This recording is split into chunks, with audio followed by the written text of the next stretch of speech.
columns that ooze with bile. He's like a slug, but he's twice as vile. Our Stacey McCain, we really can't complain.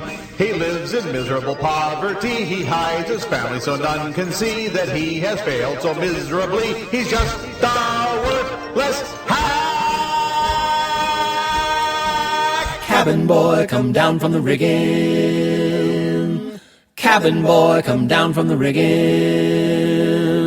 Prominent conservatives in Washington, including the wife of Supreme Court Justice Clarence Thomas and journalists from Breitbart News and the Washington Examiner, have been meeting privately since early this year to concoct talking points. Load up on lies, bring your friends. We hate to lose, so don't pretend. Rose overboard, he's self-assured, and now ground swells today's watchword. How low, how low, how low, how low, how low, how low, how low, how low, how low, how low, how low, how low, how low, how low, how low. We are groundswell, far more dangerous. Keep the secret, don't expose us. We are stupid and contagious. Keep the secret, don't expose us. No more Negro, no more homo. Immigrants go to Mexico. Yay! Hey! Yay!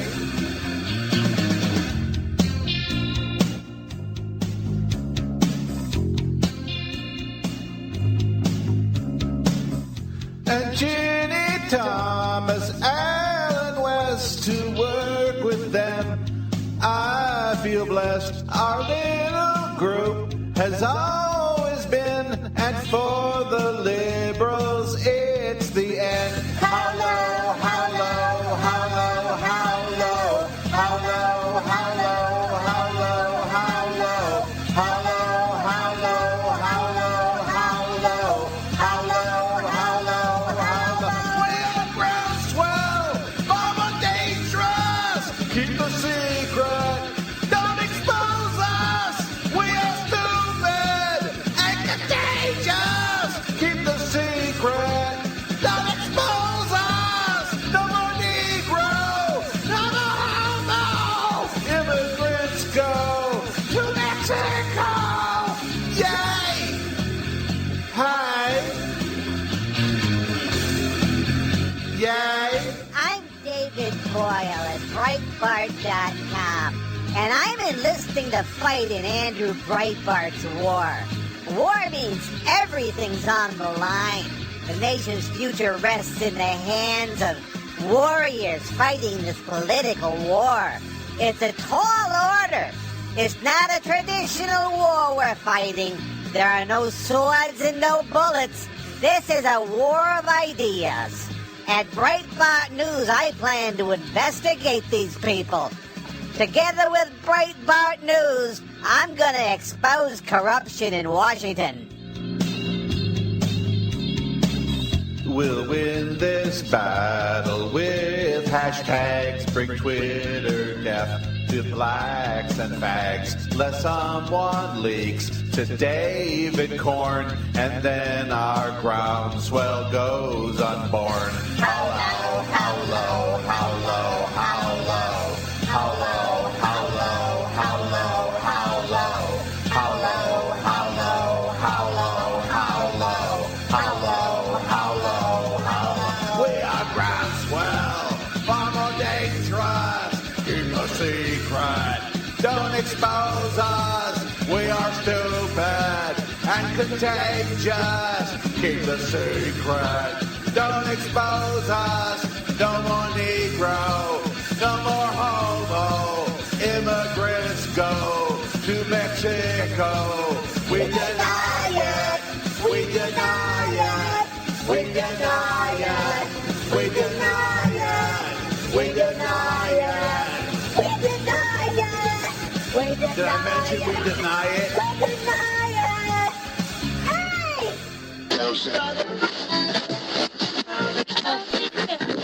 Oh my... Jim, get in here for a minute. Yeah, honey, what's the problem? Look at this bathroom floor. It's covered in pee.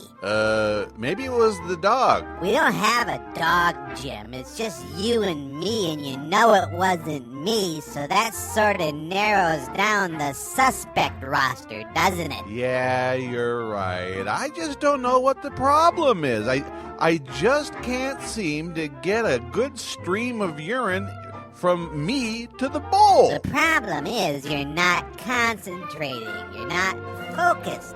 Here, try this. What's that? That's the W.J.J. Hogue III urinal target. I've heard of those, but aren't they just for urinals? Don't be silly.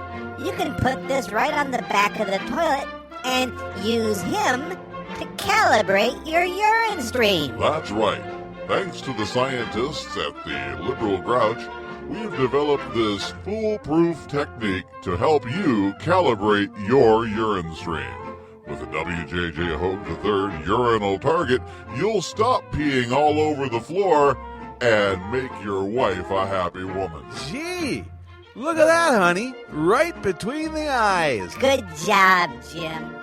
Now if we could just come up with some way to get you to remember to put the seat back down.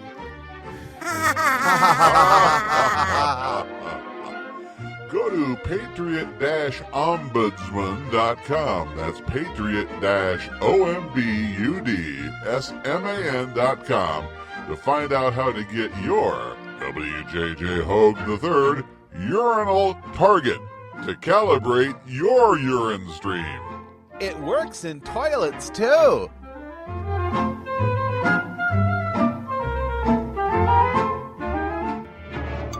You're a shit stain, Mr. Hogue.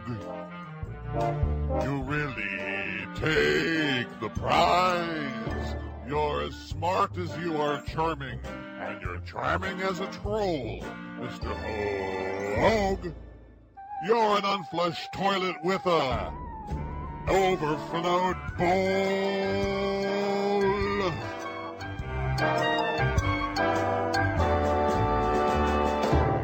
You're an asshole, Mr. Hogue.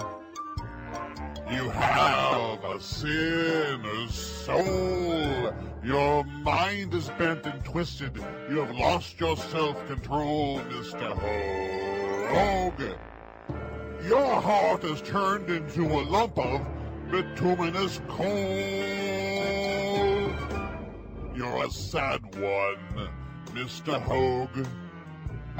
You have poop flakes in your beard. Even those who say they like you say behind your back you're weird, Mr. Hogue.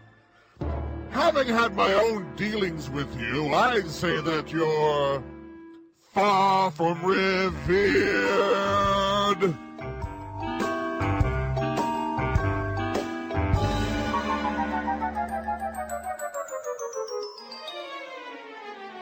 You're a bastard, Mr. Hogue. You're the king of willful fools. Your brain is like your colon filled with constipated stools, Mr. Hogue. You're a bloviating blowhard who blogs his nonsense for lickspittle fools. You entertain me, Mr. Hogue, with your self-important blogs, and your wealth of legal knowledge is surpassed by both my dogs, Mr. Hogue. Your amazing inability to comprehend plain English shows either a willing obtuseness never before imaginable, or else you're just dumb.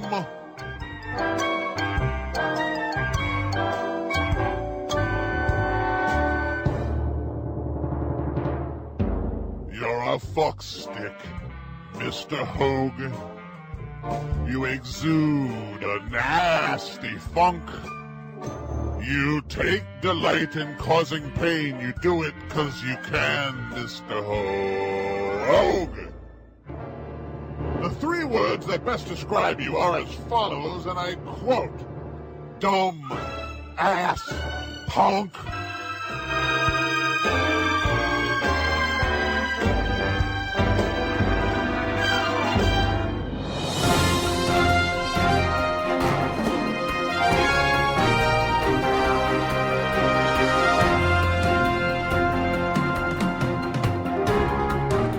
And now, since I own this radio station, being the owner of Radio Wise Guy, an editorial comment from me, Bill Schmalfelt, the owner of Radio Wise Guy. Now, I know that my listeners listen looking for a liberal viewpoint on the issues of the day, but sometimes I feel it's necessary to say things that fly in the face of common sense and shatter the preconceived notion that so many conservatives have about the way liberals think about things. For instance, the Supreme Court decision striking down the former limits on aggregate contributions to political candidates as being a violation of free speech. You would think that I, being a liberal, I'd be against that. Nonsense. It's great news. Think of the positive implications now that the wealthiest 1% of Americans have complete control of who gets elected to what. Now, we the people don't have to pay any attention at all to the back-and-forth policy debating that would have been caused by a SCOTUS that didn't believe corporations are people and that rich people know what's best. Now we can focus all our attention on CNN's wall-to-wall coverage of the Malaysian aircraft mystery, analyzing every misstatement, every announcement later debunked, undebunked, and then re-debunked. How could we pay attention to such important things as the final episode of How I Met Your Mother if we had to divert our ever-decreasing attention spans on things like who should make decisions that affect all our lives? This is wonderful news. Now we can all go about our business confident in the knowledge that we no longer have to worry about any of that boring politics junk. Senator Bernie Sanders, independent from Vermont, a socialist, whined in his whiny Daily Coast diary that was obviously posted before the McCutcheon decision was handed down, or else he would have whined about that as well on his whiny diary on the whiny liberal wine site. The disastrous 2010 Supreme Court ruling in Citizens United threw out campaign funding laws that limited what wealthy individuals and corporations could spend on elections.